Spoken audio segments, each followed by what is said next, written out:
Le président a aussi parlé nucléaire. Oui, il a annoncé la construction de nouveaux réacteurs, mais sait-on où et combien du monde, Lucas? C'est Fanny Wegscheider qui s'est penchée sur la question. A priori, Fanny, on part sur 6 nouveaux réacteurs. Exactement. Selon l'entourage de la ministre de la Transition écologique, Barbara Pompili, il s'agirait donc de 6 réacteurs de nouvelle génération de type EPR. Ces réacteurs pressurisés européens, estimés l'année dernière par la Cour des comptes à 46 milliards d'euros, et semblables à ceux qui sont déjà en cours de construction à Flamanville, dans la Manche. Une construction qui prend beaucoup de retard. Elle a commencé en 2007 et elle pourrait se finir en 2022.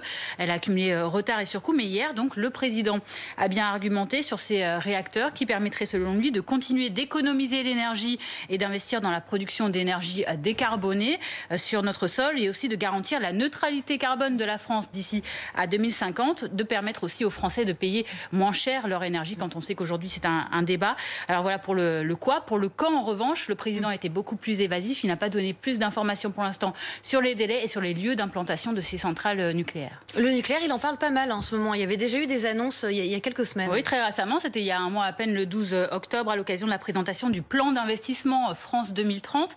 Alors, Emmanuel Macron avait annoncé qu'il voulait investir dans des technologies de rupture de type SMR, les Small Modular Reactors, des petits réacteurs modulaires. 1 milliard d'euros d'investissement d'ici à 2030. Ces équipements, ils sont plus innovants, ils sont aussi plus simples, plus rapides à fabriquer et à installer que les réacteurs nucléaires classiques. L'objectif, c'est de remplacer les centrales à gaz et à charbon qui sont très polluantes, et donc là aussi de décarboner l'énergie. Il y avait beaucoup de réactions de téléspectateurs hier après l'allocution en disant le ton a quand même changé depuis le début du quinquennat. Oui, si on se rappelle bien, au début du mandat, Emmanuel Macron, il souhaitait surtout réduire la part du nucléaire, et donc avec son mix énergétique, avec des énergies renouvelables.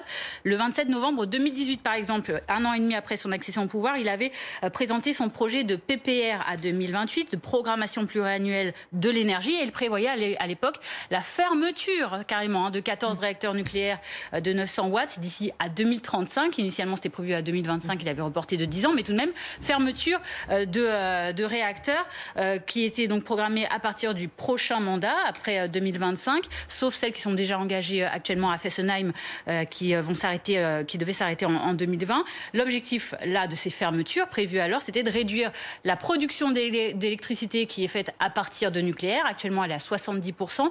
Et donc, l'objectif, c'était d'atteindre 50% d'électricité produite par le nucléaire en 2050.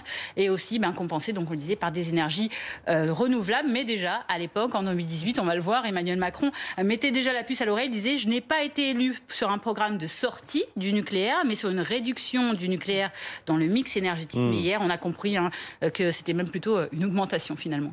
Merci beaucoup, Fanny.